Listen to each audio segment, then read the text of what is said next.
Guys, another day, another luto na naman yung aking ganap dito. So today pala, ang aking lulutuin is baked chicken, tapos meron akong red beans, tapos yung kulo or bread broth.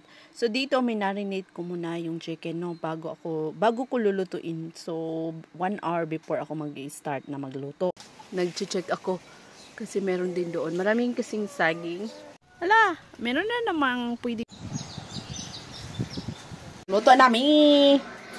Magluto.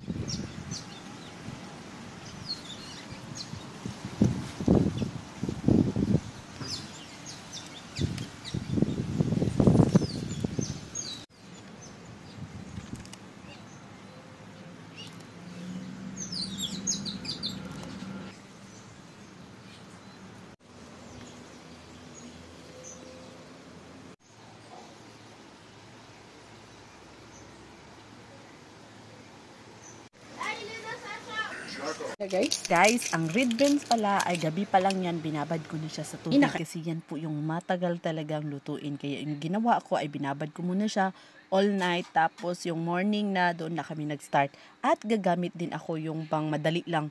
Tinatawag yan siya na coconut minute dito. Nakalimutan ko yan siya sa Tagalog. Dito sa Martinique guys is kasama talaga yan na sinasabi nila na local food. Meron talagang yung lenti at saka yung red beans. Masarap po siya, nasanay talaga ako na meron yan. Pero gumagawa lang po kami yan is 2 times in a week. Lenti Friday. Tapos yung red beans naman is Sunday. Yan po yung araw talaga na ginaano ko. Tapos Monday to iba-ibahin ko na lang yung pagluto. Magluluto ako ng local food or Filipino food. Yun po yung aking rito sa bahay. Guys, kung nakikita nyo yung kalsada, napaka talaga kasi nga Sunday po siya. So Sunday na lang kami pumunta dito sa store dahil nga mayroon akong nakalimutan na bilhin for sa pang 1 week ba. Sabi ko balik tayo doon sa store at hindi naman ako malayo dito. Siguro mga 10 minutes lang naman by car. Basta may sasakyan ka, madali lang talaga. Kung magbubus ka, ayun na yung mahirap kasi matatagalan ka talaga. So 'di ba, 1 hour lang nasa bahay na kami agad-agad, mabilis lang. So pagdating ko ng bahay, simula na. Pero nung umalis pala ako guys, ay sinulan na talaga yung red beans tapos binabiyaan lang namin. At dahil nga nakita ko ang kulo, so magkulo din kami.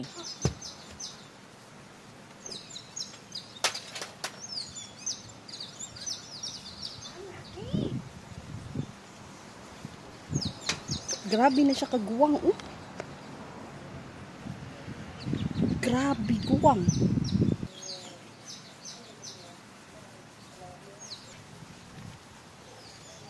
So patuon ibenta ko pa. Sayo pa.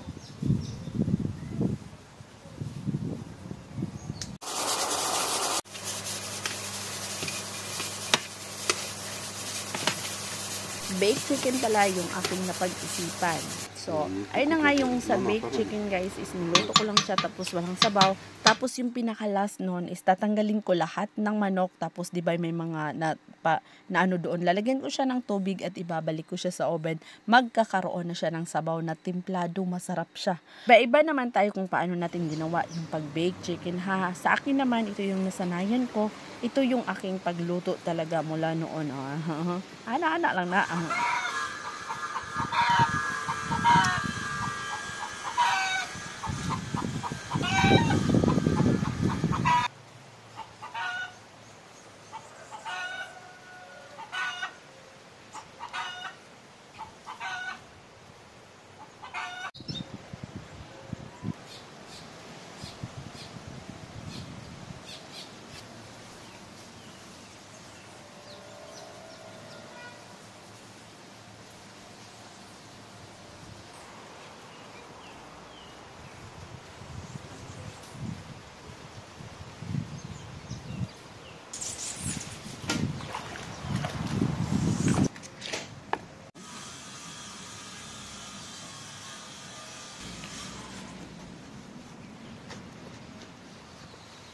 So, buyag kayo. So, nanapok ko yung kauman.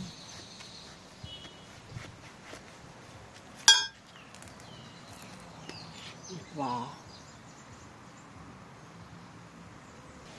Am I supposed to go to the beef, please? Wait, tutala. Okay, okay. Palaprit ka abit bisut. So in guys, unya guys, muna ang lutuon. Regarde ça, maman, là, il y a des trucs verts. Regarde. Wait. Ça veut dire que c'est pas bon. Meron naman ako diyang kasamang makulit ay umano siya guys, tinulungan niya ako magbalat ng kulo.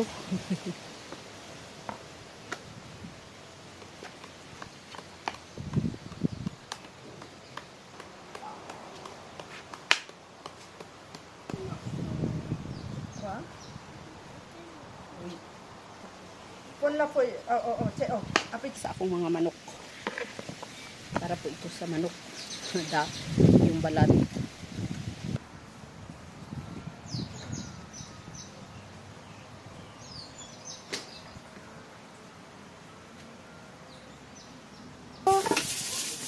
Aspire ça?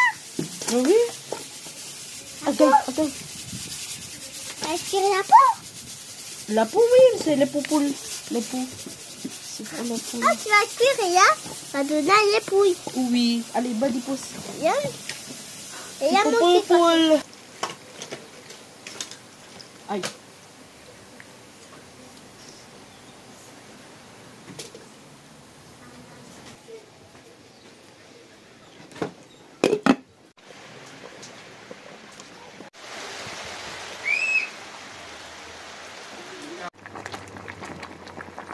Wala pa siya naluto dyan.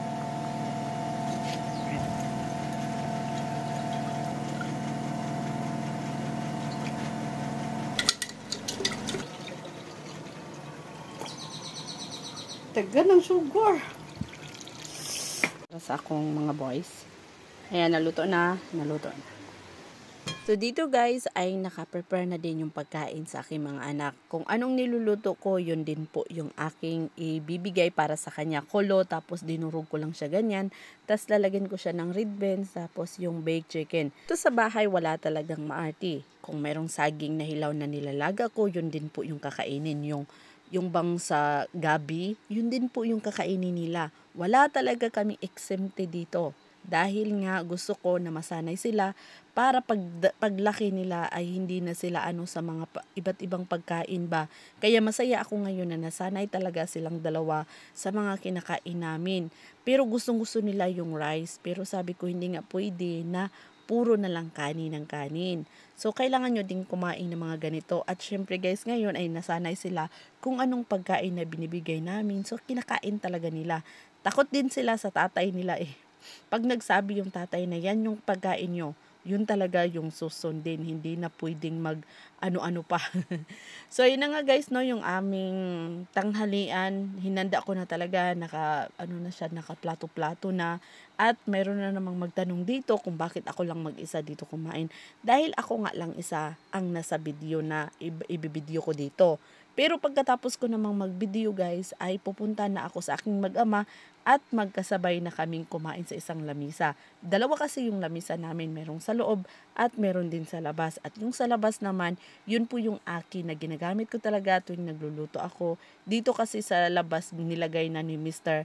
yung lutuan para daw hindi na ako mahihirapan at yung quality ba, kay hayag man. So, mas maganda daw talaga sa labas ako magluluto. At yun lang guys ha. Maraming salamat. See you on my next video.